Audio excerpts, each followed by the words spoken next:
Hello, and welcome to DC's Panorama, a snapshot look at the issues we may face under our new president, the administration, and Congress. I'm Maggie Linton, your host. DC's Panorama gives a voice to those who don't get a vote on the Hill.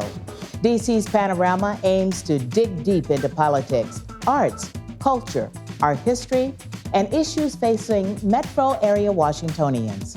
Today's topic, Trump in the district. Here's a taste of what our team found around inauguration time and after.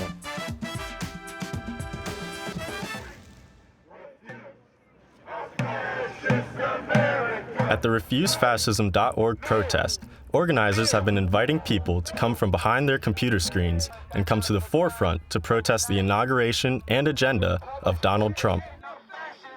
This is an organizing event. This is the day before the inauguration, and we are trying to bring people together to shut down the city.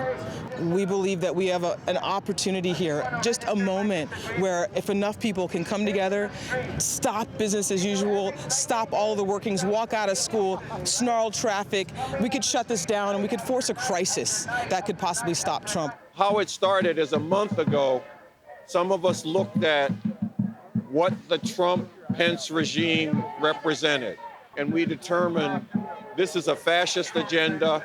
It will be a disaster for humanity. If y'all go back to history, like with Hitler and his regime and he was taking over, Donald Trump is just like him. And if you see everybody that Donald Trump done put in office, it's either something to deal with capitalism, imperialism, or with violence. Many other organizations have also gathered in efforts to resist Donald Trump's agenda. From anti-nuclear rallies to the Women's March on Washington, people all over the United States, as well as the world, are protesting.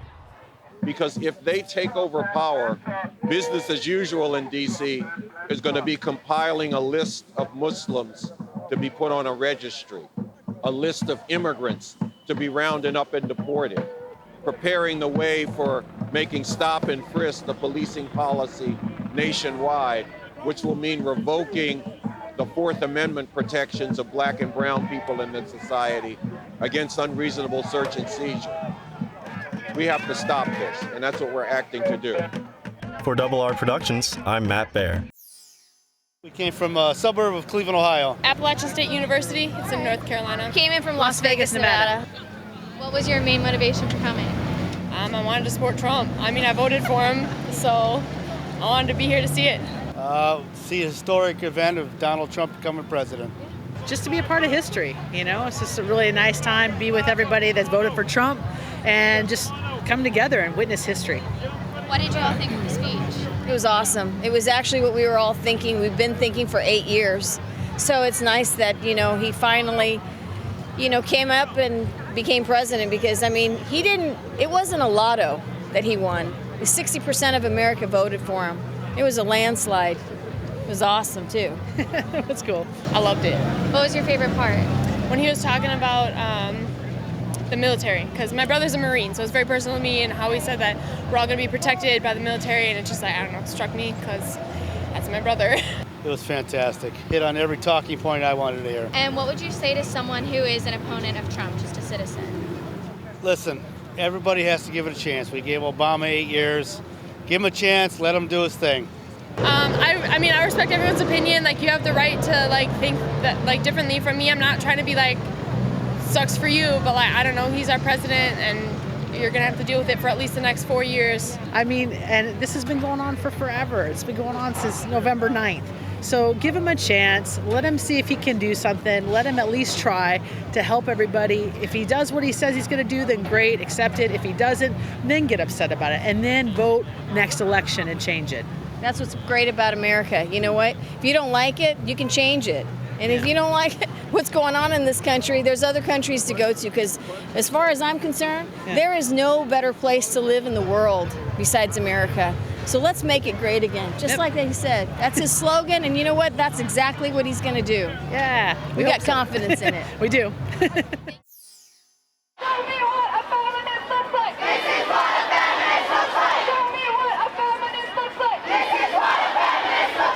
I'm here at the Women's March on Washington.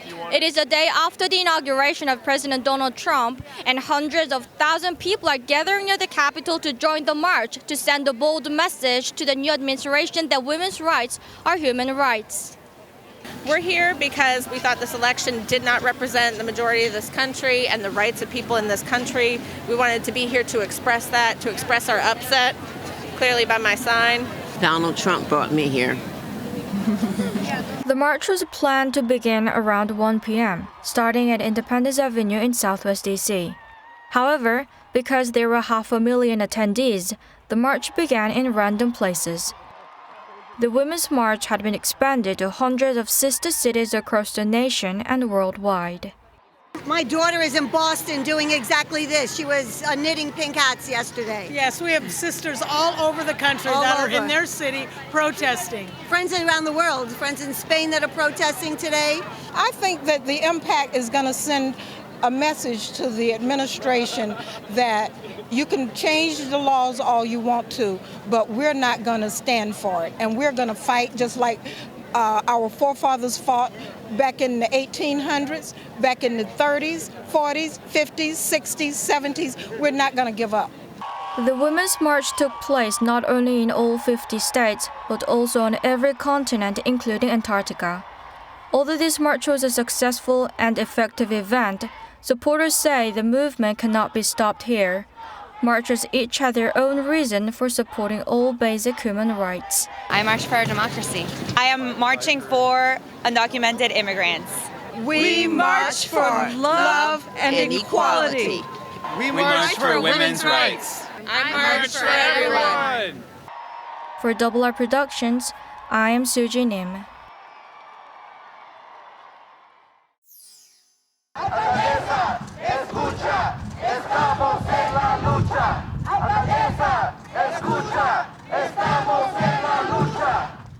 While today may seem like a regular day, eateries in D.C. and across the nation are closing their doors in support of a day without immigrants. Restaurants like Busboys and Poets is one of the few that will be shutting their doors today. Owner Andy Shalal tweeted, and I quote, "As an immigrant, I am proud to stand in solidarity with my brothers and sisters. All Busboys and Poets will be closed on Thursday." Over 25 restaurants are standing with the community to show support for immigrants around the country. The hashtag A Day Without Immigrants quickly spread over social media. Protesters gathered to respond to President Trump's controversial immigration policies. Well, I'm here to protest about the things that Donald Trump has been doing, not only with the Muslim ban, with the ICE checkpoints, which are unconstitutional, and I feel like they're a violation of not only my rights, but of my friends' rights. Some of my family that came from different countries, and I don't want them to go away. I'm in fear of Trump deporting my own family. Protesters and supporters marched to the D.C. City Council building to express their grievances of the Trump administration. Some of their demands include removal of the U.S. immigration and customs enforcement officers and to cease unchecked police violence committed against immigrants and people of color. I don't want to be discriminated upon my color or where I come from, and I know that's been a big issue with a bunch of groups, and I stand with them and I sympathize with them. We need to show up and show Trump that we all together, we can do it. I'm a daughter of immigrant parents, so they came for the better life America provide, and if it wasn't for them coming here, I wouldn't be the person I am today. We attempted to receive a comment from supporters of the Trump administration, but got no response. He's a D.C. council member representing Ward 8, newly sworn in this year. He founded HICS, Helping Inner City Kids Succeed. He was awarded the President Barack Obama Volunteer Service Award. We welcome D.C. council member Trayvon White. Thank you. A Howard University student studying legal communications and English, he is an author and activist. He wrote the novel Falling Victim, the story of a young African-American male growing up in the inner city of San Bernardino, California, one of the poorest cities in our nation. He wants to become a civil rights attorney. We welcome Howard University student and activist Brandon Watts. Thank you both for joining us today. Hi. Thanks for having me. Well, the Trump administration has definitely brought about some change. Not always good. What are your thoughts on it? Representative? So as a citizen of the District of Columbia, I grow real concerned because we spend probably the third most highest taxes in the country without representation on the Hill. And so we have Ellen Holmes Norton fighting for us, but we don't have the representation. We need to be considered citizens in the United States of America, and it's 2017. And so we're greatly concerned about our budget, our ability to approve laws, and just overall governance that this new administration is bringing to the district. Well, even more so than that, as you said, there is no representation, plus Congress can actually vote on and decide whether they will allow your laws to go through or not. I call them the biggest slaveholders in America.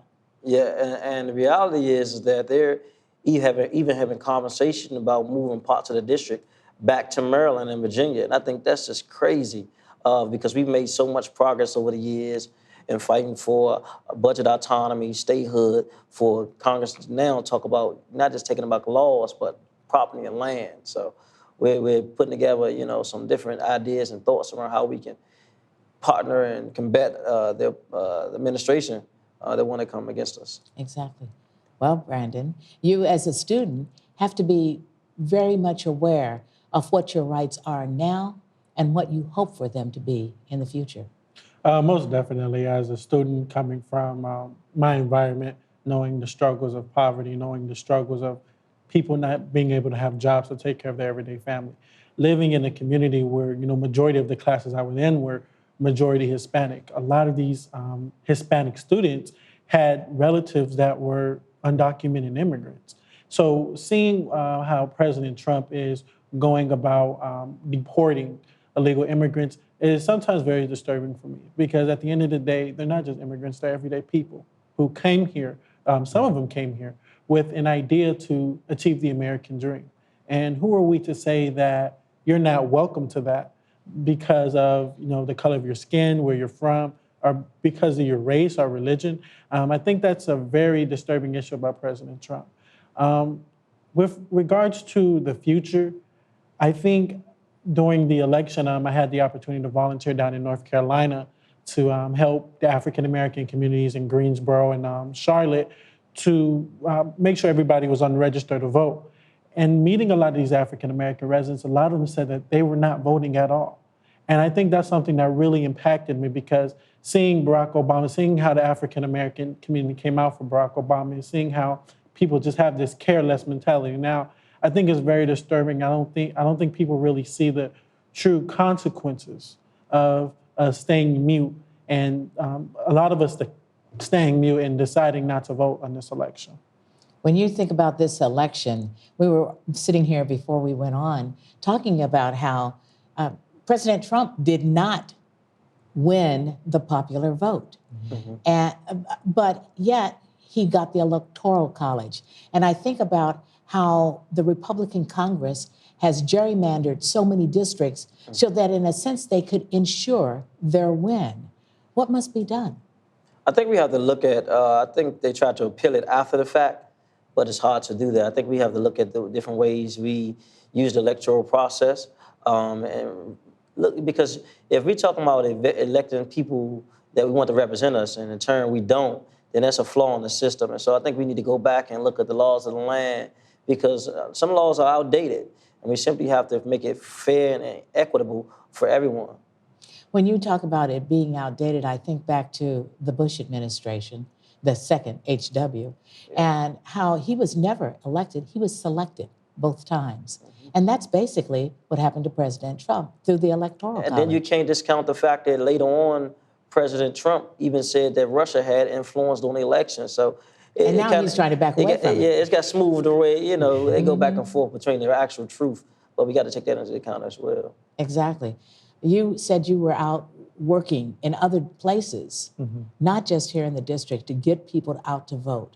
When they were saying they weren't going to vote, what were some of the reasons they gave you? A lot of them said, such as, we're screwed. I'm screwed either way, as a black man, as a black woman, as a black father, as a convicted felon. There's no type of way I will have any kind of a voice. That's the message I was getting from them.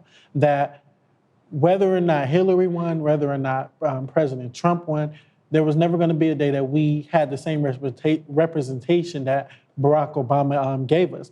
And I believe some of that may be true. We may not, have the same, power behind us as we did when Barack Obama was in office, but we definitely still have our right to vote. And we have to remember that, before Barack Obama, there were other white presidents. There were other President Trumps who had the same agenda as President Trump. So it's up to us to really look back and understand, how we transition to people such as Ronald Reagan, who made it hard for African Americans, and President Bush and the second President Bush. We have to look at how we as African Americans and the African American community, both young and old, transition through these times and take that into the future and seeing how we're going to go about in 2020 elections. You've started your organization, Hicks. You realize that it has to begin with the young to change their narrative, don't you? Absolutely. I started off partly because we lost 5 young men from the football team I coached to homicide all under the age of 16. So I felt like I was obligated to do something. And in doing that, my leadership sparked other people want to get more involved into civic engagement and activism work. And so what I learned from this election is that we can't afford this day and time to be divided. I work for the city council. We have the mayor. We have the attorney general, Carl Racine. And so we're trying to figure out how ways we can find common ground to work together, because for too long we've been divided. And with this new administration, we can't afford to be divided because too many people are depending on us to have strong leadership and stand together. Once again, we're talking with, and I know that your name's probably going up anyway, but Councilman from Ward 8, Trayvon White, and also Brandon Watts, a student at the university. And I see you 2 young Black men sitting here who have been probably the most maligned people in the entire United States, Black men. And how we need to change, not the narrative just for the young people, but also straight across the board, understanding that entrepreneurship, that taking a part, as we saw with the videos, what a difference it can make if we gather together and work together. Definitely. Brandon? Yeah. I definitely think that in the last year, I think I've really learned a lot about getting together and working together. There's an organization back in my city called COPE. And basically what this organization is doing, it's fighting the school-to-prison pipeline. In my school district, an issue occurs where students will, let's say you're in 7th, 8th grade and you get a ticket, let's say you get into a fight and you get a ticket. That will result in you getting a ticket. And if you don't take care of it, it becomes a legal offense and it becomes a part of your criminal record. So now you're 20, 30 years old with a criminal record over something that happened in 8th grade.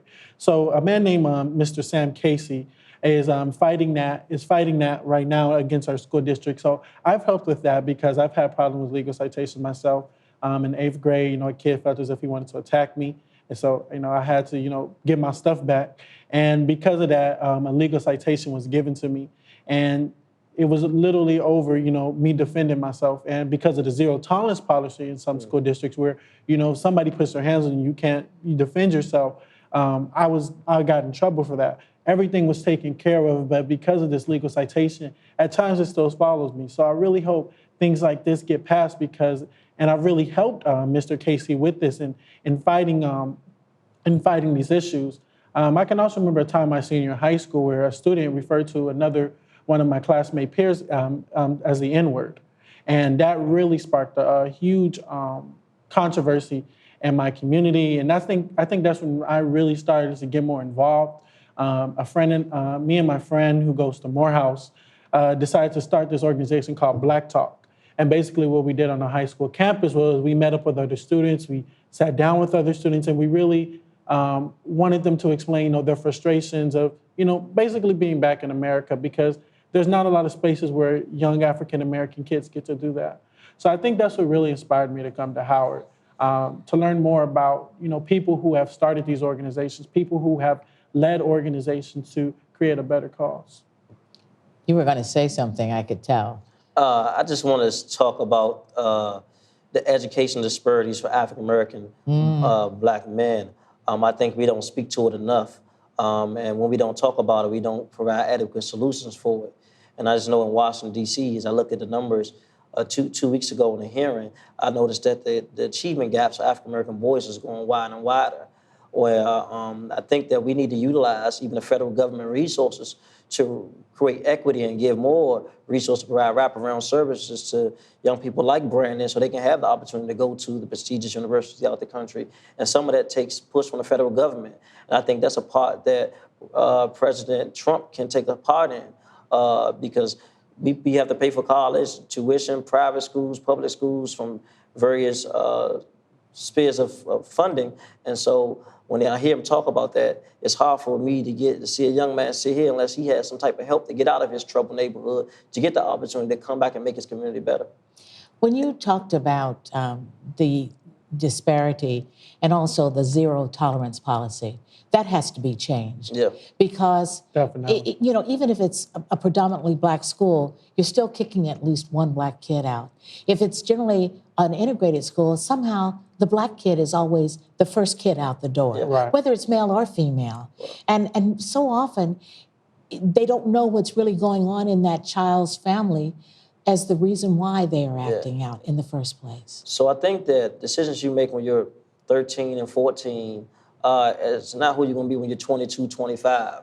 And so that's a definition of a boy, an immature male, or immature female for that case, not just males, but we make decisions when we're younger because we're just growing and learning. It's not all the time the best decision. So it shouldn't be that it affects your future, because you should have an opportunity to grow and mature to make better decisions. And when you penalize people that early, it goes to the law of the 13th Amendment, and voluntary servitude is nothing but modern-day slavery that's affected primarily African Americans in this country. We imprison more people than any other country in the world in the United States of America, and it's part of the prison school-to-prison pipeline, which is controlled primarily by private billionaires and millionaires in this country. And so that's what it comes down to, looking at what's really going on and telling the truth about the facts that's going on, and stop pushing our kids out of the school into the prisons. And one of the other things is the private prisons that are there. Just like we talk about the private schools, the charter schools, siphoning money away from public education, the same thing is happening with prisons. They're just building more and more and making other people very wealthy. I think one of the main concerns I see is a lack of understanding to a lot of our inner city youth, especially the youth of color. My personal story is that I grew up without a positive father figure in the household. It was me and my mom who worked very hard for me to get here. Thank you, Mom.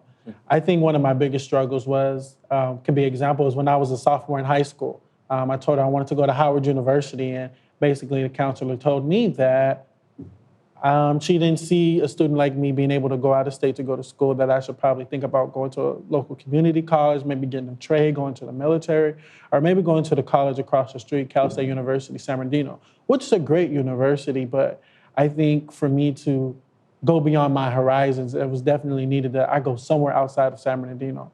And I think that once we get counselors, once we get teachers, once we get, vice principals and administrators to really understand the circumstances where these inner city children are coming from, then maybe we can get a better understanding. Instead of just suspending a student, how about you mentor a student? And I think that's definitely something that we can use towards making a better future. Yeah. I also think about, like you said, you were raised basically by a mom. Right. How many of our minority families are doing exactly the same thing, and how they need the support, and how much the community is not always there for them. That's also a thing that has to be corrected within our community. Definitely. So in Ward 8, we have 82% single-parent households, primarily run by African-American women. And so I fully understand it as the head of the village, that we need to restore order by putting men back into place to support our women and raising our children. Because I know in our community, have never really recovered from the crack epidemic that swept through the city. When you talk about the Reagan administration and those types of administration that helped put these drugs into our communities that crippled a lot of the black families. And so we have to put programs in place now, not just to lock our young people up while young ladies or young males, but also to create mentoring, after-school programs, tutoring, pathways to college, pathways towards the middle class, entrepreneurship opportunities. And so we have to start putting a real action plan to do just that. Yeah. What prompted you to write the book? Oh, man, I love reading. I love writing. I would say reading was definitely something that helped my mindset and my thought process evolve out of growing up in the community. I remember reading the book called Monster by Walter D. Myers. I'm reading another book called, my favorite book of all time is Native Son by Richard Wright. Reading these books, it prompted me to see, well, maybe I'm good at this, maybe let's try it. And that's what really prompted me to write the book that I wrote. Definitely, I think another thing that encouraged me to read more was going to Africa when I was 13 years old and seeing the slave castle and seeing all these things and wondering how exactly did this happen and how did I get here? I think that's what really prompted me to learn about me and my people and the stories that got here. And as I'm reading these books, as I'm going through this process, I realized like I have a real story to tell. And that's what led me to Howard University. Do you have a favorite book that you? Because I saw you shaking your head. I have a few. I'm inspired by this young man, but I have a few. The Miseducation of the Negro, Carter G. Woodson.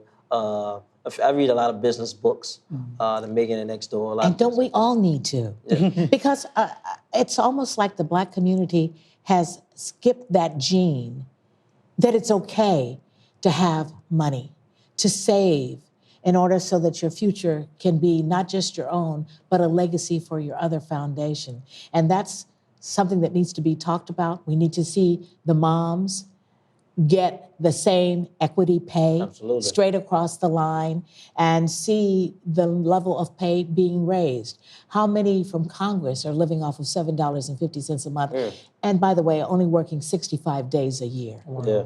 Huh? That's what needs to change. Young men like you are helping to change that narrative. And it's really made such a difference. And thank you for all that you do and continue to do. Thank you again for all of you for joining us on DC's Panorama. And thanks to you, our Washington area audience, for sending us your thoughts on this program and ideas for others. You can follow us and send your comments to our Twitter at DC Panorama. Once again, that's DC Panorama. DC's Panorama, giving a voice to those who don't get a vote. We want to thank you again, Councilman, for joining us, and also Brandon for joining us. Thank you. And we wish you nothing but success going ahead. Thank you so much. Thank you.